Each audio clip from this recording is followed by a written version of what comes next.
Poštovani gledatelji, eto još jedna svakodnevica je ovdje za vas. Nakon vrućeg dana krećemo i na vruće teme. Knjiga u obliku časopisa pod nazivom Iz drugog kuta djelo je zapravo dviju autorica, Vlatke Sakar i Nade Čakar, koje zapravo imaju zanimljive ideje koje trebaju predstaviti svima. Zato smo ih danas i doveli. Dobar dan. Dobar dan. Da nešto više kažemo, osim što je knjiga dakle, nešto specifično, 68 stranica na A4 formatu, dakle u 40.000 primjeraka. Ono što ljudi mogu očekivati je obrazovanje, odgovornost i to prvenstveno moćnika, a zatim i osobna odgovornost svakog pojedinca, efikasnost, to jest neefikasnost društva, mentalitet i zablude i o poduzetništvu. Evo, to su ukratko glavne teme o kojima pričamo u vrlo kratkim crticama, ilustriranim sa karikaturama gospodina Lenera i to je to. Vrlo teške teme, nešto s čime se Hrvatska već dugo bori zapravo. Ideja, vas dvije ste zapravo uspješne žene koje mogli bi raditi svoj posao i možda ne baviti se svime ovime i ovim temama. Jednostavno živjeti i uživati. Međutim, odlučile ste ovaj, ja bih rekla, teži put da se aktivirate i da malo društvo probudite kako bi svi postali svjesni cijele ideje društva i onoga što želimo i čemu težimo. Pa to je opet pitanje i osobne odgovornosti prema sebi i prema društvu. Ako nas je, recimo to tako, Bog obdario određenim talentima koje smo uspjele usavršavati i primjenjujemo u svom radu, onda je red da nešto damo i društvu koje nas okružuje. Vrlo jednostavno. Eto, vi ste vrlo to jednostavno rekle. Teme koje, dakle, obrađujete već smo spomenuli. Zapravo, što mislite koji je gorući problem? Školstvo kod nas definitivno, svi smo svjesni, je problematično. Obrazovanje, a to je ono što želite posebno istaknuti, da obrazovanje mladih, to su generacije, to je šteta koja ne da se tako lako popraviti.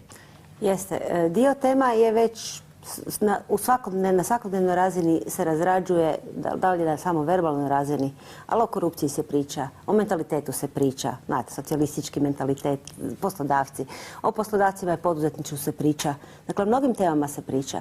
Jedna od tema o kojima se baš ne priča mnogo i gdje mislim da knjiga daje zaista iz drugoga kuta je obrazovanje. I to pogotovo u dijelu koje govori o Hrvatskoj zemlji znanja. Smatramo da zemlja znanja nije zemlja u kojoj imamo jako puno visoko obrazovanih ljudi koji su obrazovani tako, eto toliko, da budu obrazovani. Zemlja znanja je zemlja u kojoj su ljudi obrazovani i mogu upotrijebiti to svoje obrazovanje na poslu na kojem rade. Dakle, ako se neko obrazuje i dosegne neku visoku obrazovno intelektualnu razinu, a mora kasnije biti konobar ili kuhar, bit će čitav život frustriran. Dakle, vrlo je upitno kakva smo mi to zemlja znanja. Po meni je to floskula.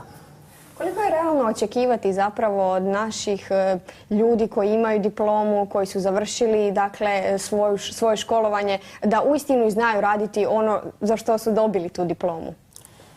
Uočili smo, dakle, imamo veoma bogato iskustvo, dakle, i obiteljsko iskustvo, pratimo svoju djecu od malih nogu kako su krenuli u školu pa do fakulteta, pa imamo veoma dobar uvid šta su učili, šta uče, kakve definicije uče, kakvo gradivo uče. Dakle, bili smo predavači i Nada i ja na više škola, visokih poslovnih škola. Imamo vlastite edukativne radionice koje su orijentirane na srž i suštinu, lišene svega nepotrebnog, tako da možemo reći da imamo bogato iskustvo i makar nismo pedagozi, možemo sa tog poduzetničkog aspekta vrlo jasno i kompetentno govoriti o tome.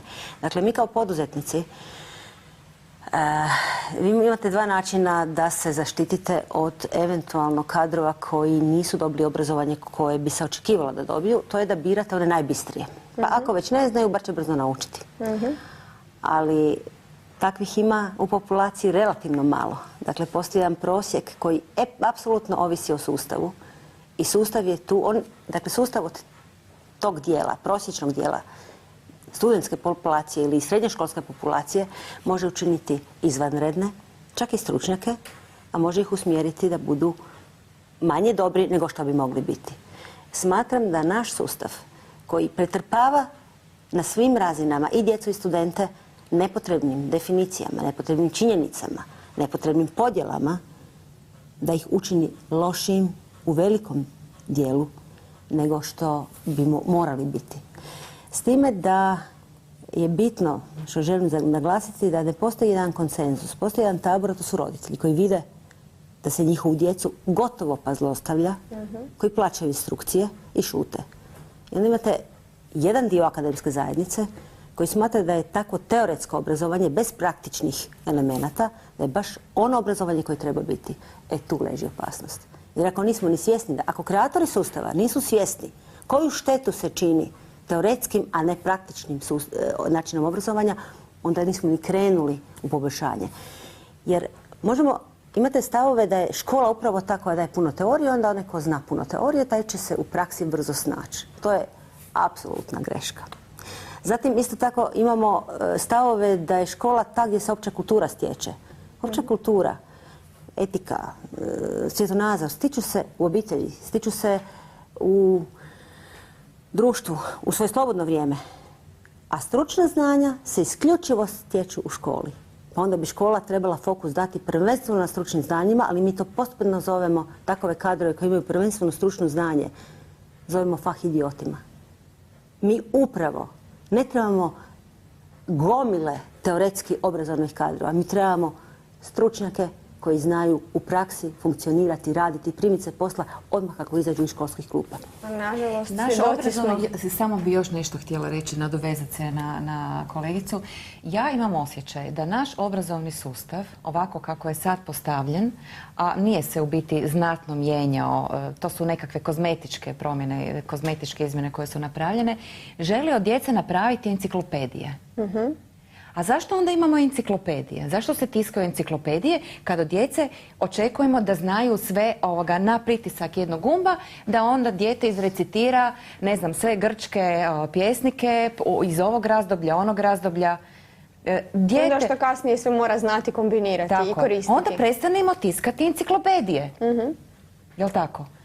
Ako moram birati između djeteta enciklopedije i djeteta ili mladog čovjeka fah idiota, onda ću sigurno odabrati fah idiota, jer taj zna svoj zanat, jel' tako?